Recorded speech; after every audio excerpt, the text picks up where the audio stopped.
আসসালামু আলাইকুম ওয়া রাহমাতুল্লাহি ওয়া বারাকাতুহু। সুপ্রিয় শিক্ষার্থীবৃন্দ, ভালো আছো নিশ্চয়ই। আজ আমরা পড়ব ফিন্যান্স ব্যাংকিং ও বীমা দ্বিতীয় পত্রের অধ্যায় 11 জীবন বীমা লেকচার 4। শিক্ষার্থীবৃন্দ, তোমরা প্রায়ই বলতে যে তোমাদের জন্য যেন সৃজনশীল প্রশ্ন এবং বহু নির্বাচনী প্রশ্ন নিয়ে আলোচনা করা হয়। আজ আমি এই ক্লাসটি রেখেছি বহু নির্বাচনী প্রশ্ন এবং সৃজনশীল প্রশ্ন জীবন বীমা অধ্যায় থেকে আলোচনা করব। ইম্পর্টেন্ট অংশগুলো আগের মতোই বলে দিচ্ছি। জীবন বীমায় তোমরা বৈশিষ্ট্যটি ভালো করে পড়বে। শ্রেণী বিভাগ, প্রিমিয়ামের প্রকারভেদ, পুনর্বীমা, দ্বৈত বীমা, এই অংশগুলো বেশি করে পড়বে। শিক্ষার্থীবৃন্দ, এমসিকিউ প্রশ্ন লক্ষ্য করো। প্রথম প্রশ্নটি হচ্ছে, বীমাকৃত ব্যক্তি মারা গেলে বীমা দাবি কাকে পরিশোধ করা হবে তা আগে নির্ধারণ করাকে কি বলা হয়? লক্ষ্য করো, বীমাকৃত ব্যক্তি মানে বীমাগ্রহীতা। বীমাগ্রহীতা যদি মারা যায় বা মারা গেলে তার যে টাকাটা পাওনা হবে, নিশ্চিত যে টাকাটি পাবে, সেই বীমা দাবিকে বলা হচ্ছে। এটি কাকে পরিশোধ করা হবে, এটা বীমাগ্রহীতা জীবিত অবস্থায় তার ফর্মে সেটি তিনি নিশ্চিত করে বলে দিয়ে যান, এবং সেই যে নির্ধারণ করে দিয়ে যান আগে থেকেই, এটিকে বলা হয় কি? লক্ষ্য করো, বীমাযোগ্য স্বার্থ বলা হয়, নির্বাচন বলা হয়, মনোনয়ন বলা হয়, না নিশ্চয়তা দান বলা হয়? বীমাযোগ্য স্বার্থ হচ্ছে বীমাকৃত বিষয়বস্তুর উপর বীমাগ্রহীতার আর্থিক স্বার্থ। না, এখানে আর্থিক স্বার্থ পরিশোধের বিষয়ে আগে থেকে বলা না। নির্বাচন, কি মনে হয় নির্বাচন হবে? নির্বাচন হচ্ছে চুক্তি গঠনের ক্ষেত্রে লাগে। নিশ্চয়তা দান, জীবন বীমার একটি নিশ্চয়তার চুক্তি না, এটিও হচ্ছে না। মনোনয়ন বা অধিকার অর্পণ, জীবন বীমা চুক্তিতে বীমাগ্রহীতা আগে থেকেই মনোনয়ন দিয়ে যান যে তার অবর্তমানে কে এই টাকা পয়সাগুলো পাবে। তার উত্তরাধিকারী হিসেবে এক বা একাধিক ব্যক্তিকে তিনি মনোনয়ন বা অধিকার অর্পণ করে দিয়ে যেতে পারেন। এটিকেই বলা হয় মনোনয়ন। তাহলে এই প্রশ্নের বীমাকৃত ব্যক্তি আগে থেকেই কাকে পরিশোধ করতে হবে বীমা দাবি, এটা মনোনয়নের মাধ্যমে তিনি নির্ধারণ করে যান। পরবর্তী প্রশ্ন, বেশি মূল্যের বীমাপত্রের জন্য কোনটি আবশ্যক? অর্থাৎ বীমাপত্রটি মানে যে বীমাপত্রটি ক্রয় করবে বীমাগ্রহীতা, সেটি বেশি মূল্যের। তাহলে যত মিঠা তত গুড়। তাহলে এই বেশি মূল্যের বীমাপত্রের ক্ষেত্রে প্রিমিয়ামটিও বেশি দিতে হয়। এখানে কোনটি বেশি জরুরি হবে? ডাক্তারি পরীক্ষা জরুরি, বয়সের প্রমাণ জরুরি, বীমাগ্রহীতার শিক্ষা বিবেচনা, বীমাগ্রহীতার জীবনযাত্রা পর্যালোচনা। মনে করো এই চারটির মধ্যে কোন উত্তরটি বেশি হবে? তোমার কি মনে হচ্ছে? সব বীমার জন্যই বয়সের প্রমাণ লাগে, সব বীমাতেই বীমাগ্রহীতার শিক্ষা লাগে, বীমাগ্রহীতার জীবনযাত্রা এগুলোও লাগে। তাহলে কোনটি বেশি দরকার? বেশি মূল্যের যেহেতু, সেটির জন্য অবশ্যই ডাক্তারি পরীক্ষার দরকার। কোনটি আজীবন বীমাপত্রের বৈশিষ্ট্য? আজীবন অর্থাৎ মনে করে দেখো, যে জীবন বীমা চুক্তিতে বীমাগ্রহীতা জীবদ্দশায় টাকা পাওয়ার কোনো সম্ভাবনা নেই, অর্থাৎ বীমাগ্রহীতা সারা জীবন তিনি প্রিমিয়াম দিয়েই যাবেন। তিনি মারা যাওয়ার পর তার উত্তরাধিকারীরা বা তিনি যাকে মনোনয়ন দিবেন তারা এই বীমার যে দাবিটা সে অর্থটি পাবে। তাহলে আজীবন বীমাপত্রের বৈশিষ্ট্য কি? প্রিমিয়ামের হার বেশি, প্রিমিয়ামের হার কম, বীমাগ্রহীতাকে নিরাপত্তা দেওয়া হয়, বীমা দাবি পরিশোধের জটিলতা বেশি। লক্ষ্য করো যে বীমাগ্রহীতা আজীবন প্রিমিয়াম দিয়ে যাবেন। যদি অনেক বেশি প্রিমিয়াম হতো তাহলে বীমাগ্রহীতা এতে ইচ্ছুক থাকতেন না। এখানে প্রিমিয়ামের পরিমাণ কম, এই জন্যই বীমাগ্রহীতা জীবিত অবস্থায় অল্প অল্প করে প্রিমিয়াম দিয়ে বীমাপত্রটি চালু রাখেন, যাতে তার অবর্তমানে তার উত্তরাধিকাররা যাতে আর্থিক ক্ষতিতে না পড়ে।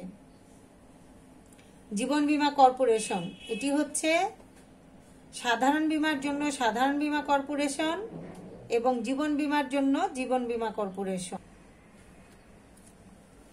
শিক্ষার্থীবৃন্দ মনে রাখবে, দুটো সরকারি জীবন বীমা প্রতিষ্ঠান রয়েছে, যেগুলো সম্পত্তি বীমা সাধারণ বীমাতে সাধারণ বীমা কর্পোরেশন এবং জীবন বীমার ক্ষেত্রে জীবন বীমা কর্পোরেশন। এই দুটো হচ্ছে রাষ্ট্রীয় জীবন বীমা প্রতিষ্ঠান। শিক্ষার্থীবৃন্দ, তোমাদেরকে দুটো প্রশ্ন করি। ফিন্যান্সের জনক কে? ব্যাংকিং এর জনক কে? বলতে পারো? উত্তরটি বলে দিচ্ছি। ফিন্যান্সের জনক হচ্ছে অ্যারোরা। আমি আবার বলছি, ফিন্যান্সের জনক অ্যারোরা। ব্যাংকিং এর জনক হচ্ছে আলেকজান্ডার হ্যামিল্টন। আবার বলছি, আলেকজান্ডার হ্যামিল্টন। তোমরা ভার্সিটি টেস্টে এই এমসিকিউ গুলো পেতে পারো, তোমরা এগুলো মনে রাখবে। শিক্ষার্থীবৃন্দ, এবার একটি সৃজনশীল প্রশ্ন মনোযোগ দিয়ে লক্ষ্য করো। জনাব রহিমের বর্তমান বয়স ৪৫ বছর।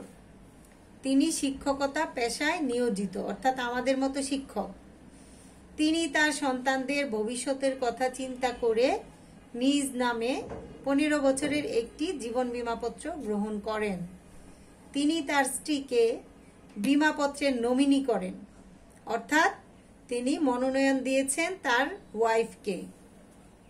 অর্থাৎ তিনি যদি কোনো কারণে তার কোনো অসুবিধা হয়, তিনি মারা যান, তাহলে তার স্ত্রী বীমা দাবি পাবে।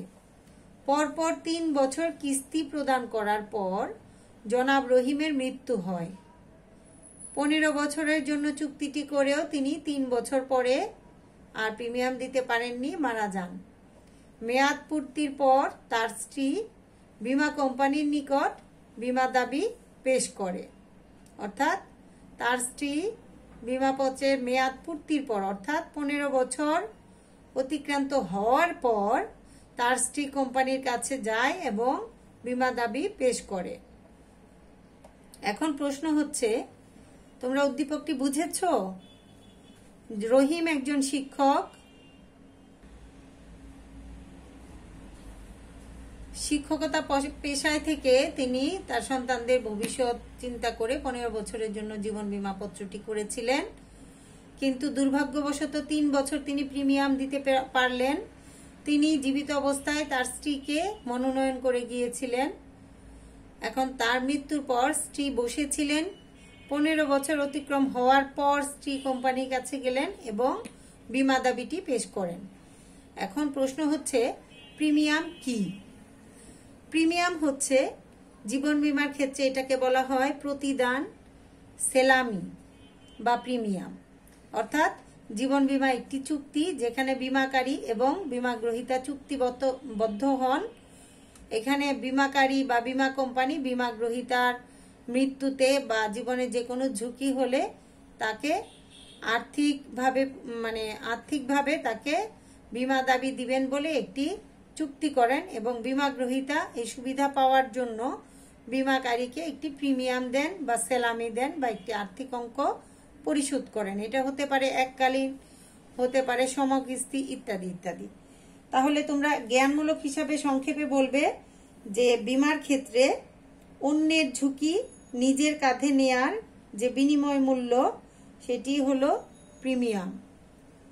২ নম্বর প্রশ্ন, সমর্পণ মূল্য বলতে কি বোঝায়? অর্থাৎ সারেন্ডার ভ্যালু। জীবন বীমার ক্ষেত্রে এটি একটি গুরুত্বপূর্ণ বিষয়, যে সমর্পণ মূল্য। এখানে তোমরা ২ নাম্বার আছে, ২টি অংশ লিখতে হবে। তোমরা জ্ঞানে লিখবে যে জীবন বীমা পলিসি খোলার পর কোনো কারণে যদি বীমা গ্রহীতা ওই পলিসি চালিয়ে যেতে অপারগ হন বা অসমর্থ হন, তখন তিনি বীমা কোম্পানির কাছে সেই বীমাপত্রটি সারেন্ডার করেন বা সমর্পণ করেন এবং বীমা কোম্পানি সেই সমর্পণ বাবদ যে টাকাটি তাকে দেন, সেটিকেই বলা হয় সমর্পণ মূল্য। এই হচ্ছে তোমার জ্ঞান। এবার অনুধাবনে বলতে হবে, জীবন বীমার মধ্যে সমর্পণ মূল্য অত্যন্ত গুরুত্বপূর্ণ বিষয়। এখানে ব্যাখ্যা করে বলবে যে একজন বীমা গ্রহীতা যদি কমপক্ষে ২ বছর বীমা চুক্তিটি চালিয়ে যান, প্রিমিয়াম দেন, তারপর যদি তার কোনো ক্ষতি হয়, আর্থিকভাবে যদি তিনি কোনো সংকটে পড়ে যান, তাহলে তিনি বীমাটি চালিয়ে যেতে পারবেন না, তখন তিনি কোম্পানির কাছে গিয়ে সারেন্ডার করেন এবং এই সমর্পণ মূল্যের আর্থিক পরিমাণ কত হবে তা কোম্পানি হিসেব করবে। তিনি বীমা গ্রহীতা কতগুলো পলিসির কিস্তি দিয়েছেন এগুলো চিন্তা করবেন এবং মোট কত টাকা আসে, এখান থেকে কোম্পানি চার্জ কত কাটবেন ইত্যাদি কেটে তারপর বীমা গ্রহীতাকে সেই সমর্পণ মূল্যটি প্রদান করবেন। এবার আসি গ নাম্বার অংশ। এখানে 3 নাম্বার আছে। গ নাম্বার প্রশ্নে 3টি প্যারা আমাদেরকে লিখতে হবে। জনাব রহিম কোন ধরনের বীমাপত্র গ্রহণ করেছেন? শিক্ষক জনাব রহিম কোন ধরনের বীমা গ্রহণ করেছেন? তোমরা খেয়াল করো, 15 বছরের জন্য বীমাপত্রটি করেছিলেন। তাহলে এই 15 বছর কি আজীবন? না, এটা তার জীবনের একটি অংশ। তাহলে এবং এই 15 বছর যেহেতু একটি মেয়াদ, তাই তুমি বলবে যে জনাব রহিম একটি মেয়াদি জীবন বীমাপত্র গ্রহণ করেছেন। এটা হচ্ছে তোমার জ্ঞানের কথা। পুরো প্রশ্নটি তুলবে জনাব রহিম কোন ধরনের জায়গায় তুমি লিখবে মেয়াদি জীবন বীমাপত্র গ্রহণ করেছেন। এইটি লেখা মানেই হলো তুমি জ্ঞানের 1 পেলা। এরপর অনুধাবনে গিয়ে তোমাকে সংজ্ঞা হিসাবে লিখতে হবে মেয়াদি জীবন বীমাপত্র কাকে বলে। তখন তুমি লিখবে যে বীমাপত্রের মাধ্যমে প্রতিশ্রুতি দেয়া হয় যে বীমা গ্রহীতা নির্দিষ্ট বয়সে পদার্পণ করলে বীমাপত্রে উল্লেখিত নির্দিষ্ট পরিমাণ অর্থ প্রদান করা হবে, অথবা উক্ত সময়ের পূর্বে যদি বীমা গ্রহীতার মৃত্যু ঘটে তাহলে তার মনোনীত ব্যক্তি বা উত্তরাধিকারদের বীমাপত্রে উল্লেখিত নির্দিষ্ট পরিমাণ অর্থ প্রদান করা হবে, তাকেই বলা হবে কি মেয়াদি জীবন বীমাপত্র। অর্থাৎ এখানে একটি মেয়াদ থাকবে, এই মেয়াদটির মধ্যে যদি বীমা গ্রহীতা মারা যান তাহলে তার উত্তরাধিকাররা পাবে, আর যদি ওই পর্যন্ত তিনি বেঁচে থাকেন তাহলে তিনি নিজেই সেই নির্দিষ্ট পরিমাণ অর্থটি পেতে পারবেন। এই হচ্ছে অনুধাবন অংশ। এবার যাব প্রয়োগে। প্রয়োগে হচ্ছে উদ্দীপক রিলেটেড কথা তোমাকে বলতে হবে। প্রয়োগের শুরুতেই তুমি এই প্যারাতে বলবে যে উদ্দীপকে আমরা দেখতে পাই, অথবা বলবে উদ্দীপকের বর্ণনা অনুযায়ী, অথবা বলবে উদ্দীপকে দেখা যায়। তখন তুমি ওই গল্পগুলো উদ্দীপক দেখে দেখে তুলে নিবে যে উদ্দীপকে দেখা যায় জনাব রহিম 45 বছর বয়সী একজন শিক্ষক। মানে তোমার নিজের ভাষায় এই বর্ণনাগুলো লিখবে। একদম দেখে দেখে উদ্দীপক তোলা মানেই হলো বোকামি। শিক্ষার মান সম্পর্কে শিক্ষক তোমার লিখার মানটাতে পছন্দ করবেন না, তুমি তোমার ভাষায় কনভার্ট করবে যে উদ্দীপকে দেখা যায় জনাব রহিম একজন 45 বছর বয়সী শিক্ষক। তিনি তার সন্তানদের ভবিষ্যতের কথা চিন্তা করে 15 বছরের একটি জীবন বীমাপত্র গ্রহণ করেছেন। তারপরে পরপর তিনি 3 বছর কিস্তি দিয়েছেন এবং এরপর তিনি মারা যান এবং স্ত্রী তার বীমা দাবি পেশ করেন। এবং 15 বছরের জন্য এটি যেহেতু খোলা হয়েছে তাই এটি বোঝা যাচ্ছে এটি একটি আজীবন জীবন বীমাপত্র। এবং বছরে বছরে যদি কিস্তি দেয়া হতো তাহলে এটি হয়ে যেত সাময়িক বীমাপত্র। এবং এর জন্যই বোঝা যাচ্ছে যে তিনি বীমাপত্রটি একটি আজীবন বীমাপত্র।